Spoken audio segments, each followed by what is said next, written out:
Martes del doctor José Antonio Lozano Díez, quien es presidente de la Junta de Gobierno de la Universidad Panamericana y del IPADE, con temas pues que son para trabajar aquí y aquí también, ¿no? José Antonio, ¿cómo estás? Buenas tardes, me da mucho gusto verte, como siempre, una gran alegría. La mía, querido Joaquín, gracias por permitirme estar aquí nuevamente hoy en el programa. Y bueno, pues sí, fíjate que estamos viviendo un momento, Joaquín, yo creo que bastante inédito en la historia. Nuestra generación, el momento actual, está pasando por circunstancias que yo te diría que a ninguna otra generación en el pasado siquiera han sido análogas. Y me parece que muchas de las cosas que están ocurriendo en la época actual, inteligencia artificial, la pandemia que vivimos, las redes sociales, el modo de socializar el día de hoy de las personas, están implicando un momento en el cual la afectación que se empieza a tener hacia nosotros, en lo personal, implica análisis. Entonces yo quisiera estar retrayendo en algunos programas algunas ideas del entorno actual, pero bajado a cómo nos afecta a las personas. Perfecto, buenísimo. Y en ese sentido, hoy quisiera empezar, Joaquín, por hacer 2 o 3 reflexiones contigo que me parece que son importantes hacerlas de la conciencia y de la conciencia del auditorio y de todos nosotros. Es que mira, antes de que pase esto, todos hablamos ya de, por ejemplo, de inteligencia artificial, que acabas de mencionar, y el 99.9 o 99.99% no sabemos qué es, y el 100% no tenemos idea de cómo nos va a impactar. Bueno, tan es así que los que la han promovido tuvieron que hacer gestiones, Joaquín, de una suspensión del avance de los algoritmos, porque no hay claridad el día de hoy hasta dónde puede llegar esto y cuáles son sus consecuencias. La inteligencia artificial, hasta el día de hoy, lo poco que sabemos y lo que yo no soy desde luego experto en el tema, pero algunas cosas sí he podido ver, de lo poco que sabemos es que los algoritmos al día de hoy tienen ciertos límites. Hay cosas que todavía no puede hacer la inteligencia artificial que sí podemos hacer los humanos. Por ejemplo, las emociones. Por ejemplo, la compasión por otros. Eso es algo que está fuera hoy de esa posibilidad matemática del algoritmo. Pero ¿qué puede ocurrir en un futuro? Nadie lo sabe. En el fondo nadie lo sabe y eso nos da un cierto miedo. Es un futuro que se nos está yendo de las manos, Joaquín, y por eso me parece importante hacer reflexiones de cómo ir enfrentando esta circunstancia de un mundo que todavía en los años 90 del siglo pasado veíamos con cierta claridad, veíamos con cierta perspectiva hacia dónde íbamos y que hoy ya en esta pues ya inicio de la pues prácticamente segunda década del siglo XXI pues se nos ha ido de las manos. Y creo que en ese punto es importante, Joaquín, decir que estamos viviendo no una época de grandes cambios, estamos viviendo en realidad y no estamos siendo conscientes de ello, aunque ya varios intelectuales en el mundo lo traen claro, un cambio de época histórica. El tema no es menor. Cuando hablamos de un cambio de época, estamos hablando no de que las cosas externas cambien, Joaquín, que eso por supuesto que cambian. Pero si nosotros viéramos en grandes volúmenes la historia de la humanidad, así en los grandes capítulos, podríamos decir que la humanidad pasó por la era de la prehistoria, hasta que surgieron las primeras civilizaciones. Una segunda era fue la era de la antigüedad, que termina con la caída del Imperio Romano de Occidente. Una tercera época que fue la Edad Media, hasta el Renacimiento, y a partir del Renacimiento estamos viviendo, en principio, o estábamos viviendo, en la modernidad. De lo que estamos hablando es de tal magnitud que se trataría de una quinta época histórica. Hemos vivido 4 hasta el día de hoy. Esta sería la quinta época histórica.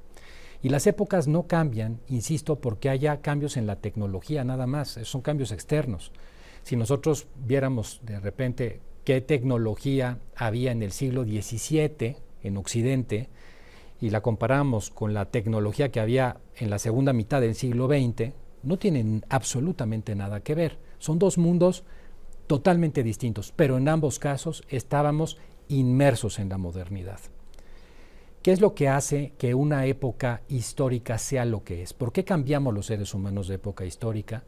Porque cambiamos nuestra percepción de la vida, porque cambiamos nuestra percepción de la realidad, porque empezamos a pensar distinto acerca de quiénes somos, cómo pasa el tiempo, cómo queremos a los demás y cómo nos expresamos hacia los demás.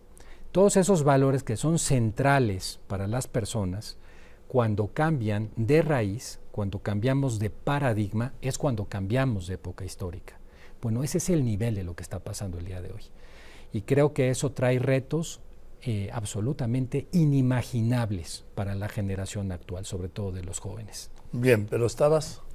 Bueno, pues mira, yo con relación a este cambio de época histórica, decirte, y me quiero instalar un momento en un análisis el día de hoy que estaba sucediendo previo a la pandemia y que me parece relevante. A finales de la década de los años 80, cuando empezábamos los años 90, recordarás muy bien, porque eso te tocó verlo desde este lado del periodismo, cómo cayó la cortina de hierro. Sí, claro. Aquella famosa, ¿te acuerdas? Aquella salida de la gente con mazos a tirar el muro en Berlín. Noviembre del 89. Exactamente. Empezaba el término, terminaba la década de los años 80 de un mundo bipolar políticamente, pasamos a un mundo hegemónico donde Estados Unidos pasaba a ser la gran potencia. Y en aquel momento, Joaquín, en esas condiciones, empezó a ocurrir una cosa en el mundo que fue percibida por algunos think tanks, algunas gentes que estaban muy metidas en el pensamiento y el análisis de lo que ocurría de manera profunda, y se dieron cuenta de que se empezaba a vivir en la humanidad un momento inédito, un momento que no se había vivido en ninguna otra generación en el pasado. Uno podría decir, oye, es que la historia cada momento es distinto, el momento que viene es distinto del anterior. Y podemos decir, sí es verdad, pero también hay muchas analogías. Hay momentos de la historia en que las sociedades crecen y se expanden, y hay nuevos valores, y hay momentos de decadencia social. Hay momentos en que las circunstancias son todo lo contrario. Y siendo momentos distintos en la historia, pues también tienen partes parecidas. Bueno, pues el momento que se empezó a vivir en los años 90 no se parece a nada. Lo bautizaron en inglés con las siglas, o el momento VUCA, por sus siglas, con V.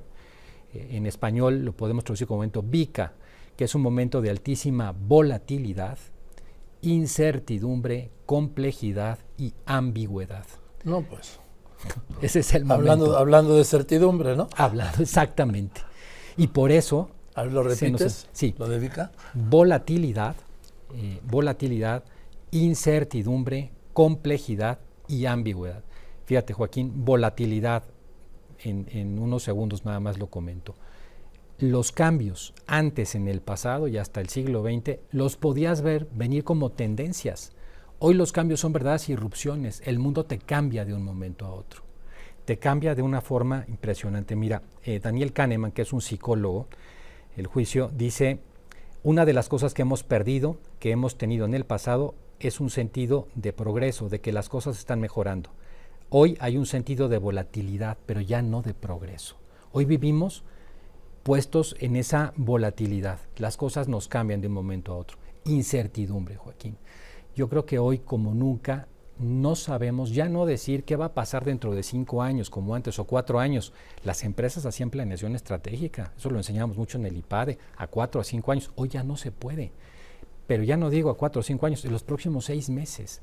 ¿Cómo va a cerrar la economía de Estados Unidos este año? ¿Cómo va a cerrar la economía mexicana? Y ya no se diga en el plano social y político. Nadie sabe en realidad. Hay una incertidumbre total sobre el destino y sobre el futuro. Una complejidad, Joaquín, que esa es la C, enorme. Ya no podemos comprender el mundo. Yo uso la palabra comprender con H intermedia. Es un mundo que se nos vuelve totalmente difícil de captar. Hace años usábamos, y no muchos, el teléfono celular para hablar. Sí. Todavía. Hace no mucho, pues las redes sociales no existían. Hoy es un mundo mucho más complejo, pero que va creciendo en complejidad. Entonces nos empieza a ir de nuestros límites humanos, que es un poco lo que hablamos hace un momento de la inteligencia artificial, y un mundo de ambigüedad, un mundo poco claro. ¿Qué quiere? ¿Hacia dónde va? ¿Qué momento estamos viviendo? ¿Hacia dónde va el mundo? Hoy es muy poco claro. Este momento VICA, que surge en los años 90, empieza a crecer y a expandirse por el mundo, Y lleva a la primera reflexión que quiero dejar en el programa el día de hoy. Empieza a crecer de tal forma que las personas empiezan a quedar impactadas psíquicamente, y esto es a lo que quiero aterrizar aquí al programa, psicológicamente. Ninguna persona estamos preparados, ni somos felices viviendo en un estado de volatilidad e incertidumbre. Esas circunstancias, si uno las deja como una permanencia, a lo que lleva a las personas son a estados de ansiedad, de depresión, por eso ha crecido tanto, a un estado generalizado de malestar. Y entonces se empieza a explicar, y aquí quiero dejar la primera reflexión de este programa, una circunstancia, Joaquín, que nos ha pasado y que es un poco incomprensible.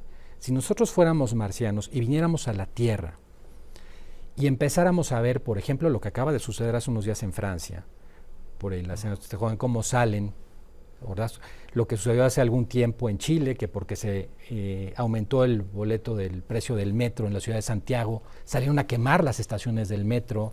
Cuando vemos esas erupciones sociales... Antes en Francia la ley del retiro de Macron. Claro, y los chalecos amarillos. Y lo que ha pasado con el tema de los afroamericanos en Estados Unidos y lo que ha ocurrido también con los whites del centro de Estados Unidos que están muy del lado de Trump. O sea, lo que han surgido, esos movimientos, Joaquín, son movimientos que los vemos por todo el planeta y nos preguntamos por qué está pasando eso. Y voy a dejar el por qué, porque si nosotros fuéramos esos marcianos y viéramos el mundo de arriba, decimos, oye, es que el mundo está peor que nunca. A ver, eso no es verdad. Si nosotros viéramos en números específicos cómo estaba el mundo a principios del siglo XX, Joaquín, y dijéramos, oye, con las mediciones actuales, ¿qué porcentaje de la población del mundo vivía en pobreza, año 1900? Pues resulta que poco más del 80% de la población del planeta, no de México, del planeta, vivía en lo que hoy se entiende como pobreza. Hoy, pues está más o menos hacia un 30%. ¿Qué acaso no hemos avanzado? Nunca habíamos tenido tanta riqueza y tanto bienestar acumulado. Si alguien se hubiera enfermado de una enfermedad que hoy se cura con la medicina de la farmacia de la esquina en el siglo XIX, o sea, la reina Victoria en Inglaterra se hubiera muerto. Si quisiéramos obtener información, no la podíamos obtener. Hay una noticia que veía yo en un periódico de aquí de la Ciudad de México hace ya hace 2 o 3 años que me llamó la atención. Resaltaba, fíjate, esta noticia es de los años 20, Ciudad de México. Muere atropellado por un tranvía, anciano de 40 años. De 40 años. Estamos ya muchos viviendo horas extra. ¿Pero por qué decía eso? Porque la esperanza de vida en México era de 38 años para las mujeres y de 36 para los hombres en la década de los años 20. Antes de la pandemia pasamos a 78 y 76. ¿Qué acaso no ha habido mucho más bienestar? Y la pregunta es, ¿por qué no lo vemos? ¿Por qué tenemos esa discrepancia entre que hoy, teniendo la mayor acumulación de riqueza y el mayor bienestar, Joaquín, estamos pasando las eras de mayor malestar e inconformidad a nivel planetario? Y eso tiene mucho que ver no con los gobiernos solamente, ni con el estado de la economía. Tiene que ver con este mundo VICA y el estado psíquico de las personas. Es algo estructural y es mucho más profundo, pero también se puede enfrentar. El momento VICA finalmente es una externalidad. VICA es volatilidad, incertidumbre, complejidad y ambigüedad. ¿Cómo enfrentarlo, dices? Mira, yo dejaría esta idea el día de hoy, que me gustaría tomarla con más profundidad en otros programas, pero diciendo lo siguiente: al final del camino, lo externo a nosotros nos puede impactar sin duda y nos va a impactar, pero la decisión final de cómo asumirlo, la decisión de ser felices, de estar tranquilos, es una decisión que está en el interior. Y todos los seres humanos, a pesar de la circunstancia externa, la tenemos. ¿Cómo hacerlo? Le dedicaremos un tiempo a hablar de ese tema. ¿Un adelanto? Por supuesto. Un adelanto es, Joaquín, las 2 claves de la vida humana, que son las de toda la vida: el amor y el trabajo. Esas 2, bien llevadas en una vida equilibrada, de la que hablábamos la otra semana, son capaces de lograr una felicidad profunda y plena a pesar del entorno en el que vivimos. El amor y el trabajo. Así es. Gracias. A ti, querido Pues yo Joaquín. quisiera que siguieras aquí, Gracias. pero es extraordinario. Gracias, de verdad. Gracias. Gracias, José Antonio. El Al doctor revés. José Antonio Lozano Gracias, Díez, como Joaquín. todos los martes, el presidente de la Junta de Gobierno de la Universidad Panamericana y del IPADE.